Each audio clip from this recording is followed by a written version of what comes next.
Daxili İşlər Nazirliyi Kibercinayətkarlıqla Mübarizə Baş İdarəsi tərəfindən rəqəmsal mühitdə, xüsusilə WhatsApp ani mesajlaşma sistemi və sosial şəbəkələr vasitəsilə vətəndaşların fərdi məlumatlarının ələ keçirilməsi yolu ilə törədilən kiberdələduzluq hallarının qarşısının alınması istiqamətində əməliyyatlar davam etdirilir. Kiberpolisin həyata keçirdiyi növbəti əməliyyat texniki tədbirlərlə qeyd edilən əməlləri törətməkdə şübhəli bilinən Elcan Cəfərov saxlanılıb. Araşdırmalarla müəyyən edilib ki, o, sosial şəbəkələrdə bank olmayan kredit təşkilatlarının rəsmi səhifələrinə vizual baxımdan oxşar saxta səhifələr yaradıb.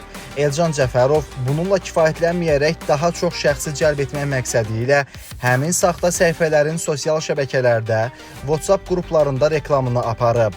Saxta səhifəyə daxil olan vətəndaşlardan kredit rəsmiləşdirilməsi adı ilə bank kartının nömrəsi, son istifadə tarixi, CVV və OTP təhlükəsizlik kodları əlavə edilib.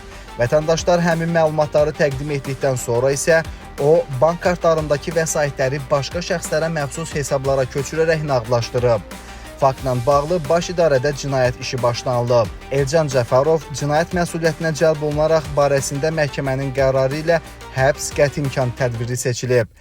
Uzun müddətdəki sosial şəbəkələrdə bankların adından saxta səhifələr açmışam və mənimlə əlaqə saxlayan müştərilərə özüm bank əməkdaşı kimi təqdim etmişəm və onların saxta vədlər verərək kredit əldə edəcəklərini bildirərək onların kart məlumatlarını əldə edib onların şəxsi balansını sıfırlamışam və indiyənədək 400 nəfər yaxın şəxsi aldatmışam.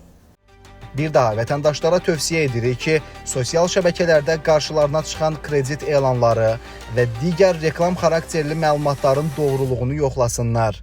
Kredit və digər maliyyə xidmətlərindən istifadə etməzdən əvvəl həmin qurumun qanuni əsaslarla fəaliyyət göstərib-göstərmədiyini dəqiqləşdirsinlər. Bank kartlarının məlumatlarını, xüsusilə CVV, CVC və SMS vasitəsilə göndərilən OTP kodlarını heç bir halda tanımadıkları şəxslərə və şübhəli internet səhifələrinə təqdim etməsinlər. Nəzərə almaq lazımdır ki, banklar, dövlət qurumları və digər rəsmi təşkilatlar telefon zəngi, mesaj və ya sosial şəbəkələr vasitəsilə PIN kod, CVV, CVC və OTP kimi məxfi məlumatları tələb etmirlər.